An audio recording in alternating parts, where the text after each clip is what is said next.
Hi ನಮಸ್ಕಾರ ಎಲ್ರಿಗೂ. ನಾನಿವತ್ತು ಹಲಸಣ್ಣಿನ ರಸಾಯನ ಮಾಡ್ತಾಯಿದ್ದೇನೆ. ಇದು ಯಾರಿಗೆ ತಾನೇ ಇಷ್ಟ ಇರಲ್ಲ, ಎಲ್ರಿಗೂ ತುಂಬ ಇಷ್ಟ ಆಗುತ್ತೆ. ಇದನ್ನು ಹೇಗೆ ಮಾಡೋದು ಅಂತ ಹೇಳ್ತೀನಿ. ಈಗ ನಾನೊಂದು ಬೌಲ್ ಆಗೋಷ್ಟು ಹಲಸಣ್ಣನ್ನ ಕಟ್ ಮಾಡಿ ಹಾಕೋತಾ ಇದ್ದೀನಿ. ಹಾಗೆ ಒಂದೆರಡು ಬಾಳೆಹಣ್ಣನ್ನು ಹಾಕ್ಕೊಂಡಿದ್ದೀನಿ. ಮತ್ತು ಇಲ್ಲೊಂದು ಅರ್ಧ ಕಪ್ ಆಗೋಷ್ಟು ತೆಂಗಿನ ತುರಿನ ಹಾಕ್ಕೊಂಡಿದ್ದೀನಿ. ಹಾಗೆ ಇಲ್ಲಿ ಅರ್ಧ ಕಪ್ ಆಗೋಷ್ಟು ಬೆಲ್ಲದ ಪುಡಿನ ಹಾಕೋತಾ ಇದ್ದೀನಿ.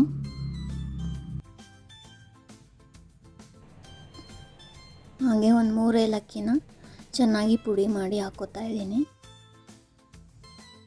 ಹಾಗೆ ಇದಕ್ಕೆ ಜೇನುತುಪ್ಪನ ಹಾಕೋತಾ ಇದ್ದೀನಿ. ಸ್ವಲ್ಪ ಫ್ಲೇವರ್ ಚೆನ್ನಾಗಿರುತ್ತೆ ಜೇನುತುಪ್ಪ ಹಾಕೋದ್ರಿಂದ. ಇದನ್ನು ಚೆನ್ನಾಗಿ ಮಿಕ್ಸ್ ಮಾಡ್ಕೋಬೇಕು. ತುಂಬ ರುಚಿಯಾಗಿರುತ್ತೆ.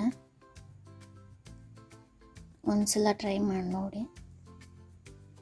ಆಲ್ಮೋಸ್ಟ್ ಎಲ್ಲರೂ ತಿಂದಿರ್ತಾರೆ, ಚಿಕ್ಕವರಿಂದ ಹಿಡಿದು ದೊಡ್ಡವ್ರವರೆಗೂ ಇದು ತುಂಬ ಇಷ್ಟ ಆಗುತ್ತೆ. ನೋಡಿದ್ರಲ್ಲ ಎಷ್ಟು ಈಸಿಯಾಗಿ ಮಾಡ್ಕೋಬೋದು ಅಂತ.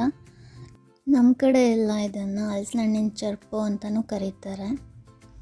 ನಿಮಗೆ ಈ ರೆಸಿಪಿ ಏನಾರು ಇಷ್ಟ ಆದರೆ ಪ್ಲೀಸ್ ಈ ವಿಡಿಯೋಗೆ ಒಂದು ಲೈಕ್ ಮಾಡಿ, ಹಾಗೆ ನನ್ನ ಚಾನಲ್ನ ಸಬ್ಸ್ಕ್ರೈಬ್ ಮಾಡಿ.